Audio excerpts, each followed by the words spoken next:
ठीक है बच्चों, तो आज का हमारा टॉपिक है काल। समय बड़ी खतरनाक चीज़ होती है। जब सही समय आता है तो जीरो भी हीरो बन जाता है, और बेकार समय जब आता है तो हीरो को भी जीरो बना देता है।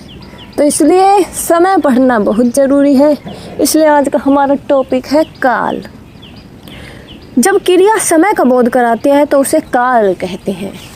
जब क्रिया समय का बोध कराती है तो उसे काल कहते हैं। क्रिया होता है काम, यानी कि तुम कोई काम कर रहे हो, वो वाले शब्द जब समय का बोध कराते हैं तो उसे काल कहते हैं। क्या कहते हैं? काल कहते हैं। काल शब्द का अर्थ क्या होता है? समय होता है। हिंदी में काल 3 प्रकार के होते हैं। एक तो तुम्हारा बीता हुआ समय, वर्तमान समय और भविष्य वाला समय। 3 तरीके के काल है। तो भूतकाल क्या होता है? जब क्रिया बीते हुए समय का बोध कराती है उसे भूतकाल कहते हैं। जब तुम्हारा काम है उसको डिफाइन करने के लिए जो शब्द यूज हुआ है वो अगर ये बता दे कि ये जो काम है वो उस समय हुआ था जो बीत चुका है, तो वो सभी शब्द भूतकाल में आएंगे। ठीक है। भूतकाल के 6 भेद होते हैं। कितने भेद होते हैं? 6 भेद होते हैं।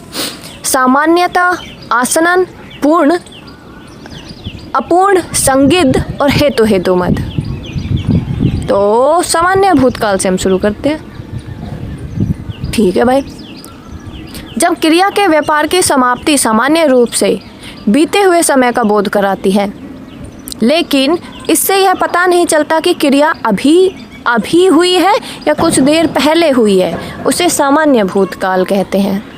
देखो, तुम्हारा काम का जो बिजनेस है वो ख़त्म हो चुका है, काम तुम कर चुके हो, ठीक है, लेकिन वो सामान्य रूप से वो सेंटेंस बता रहा है कि काम हो चुका है। ये नहीं बता रहा कि अभी हुआ है कि पहले हुआ था, बस काम हो गया है ये बता रहे, तो सामान्य भूतकाल है। कौन सा भूतकाल है? सामान्य भूतकाल है। जैसे कि निधि मैडम घर गई। अब कब गई? अभी गई है, पहले गई थी, कुछ नहीं पता। अशोक ने गाना गाया। कब गाया? अभी गाना गा के ख़त्म हुआ है कि पहले गा रहा था? नहीं बताए ना। तो ये नॉर्मल सामान्य भूतकाल है। ठीक है। मनोज ने पुस्तक पढ़ी। क्या वर्ड है? पढ़ने क्रिया होता है ना, तो ये वर्ड है पढ़ी, यानी कि वो पढ़ तो चुका है, लेकिन कब? अभी जस्ट अभी फिनिश किया है या पहले कर दिया था वो नहीं पता चल रहा, और काम पूरा हो चुका है ये बता चुके हैं। ठीक है। काम ख़त्म, बिजनेस वर्ब का ख़त्म है यहाँ पे।